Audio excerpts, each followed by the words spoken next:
Pero nga joke,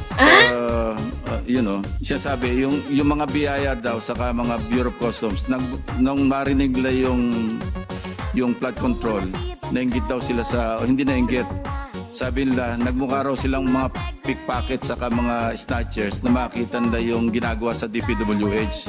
What? So, anyway, ano lang yan, that's just ingest.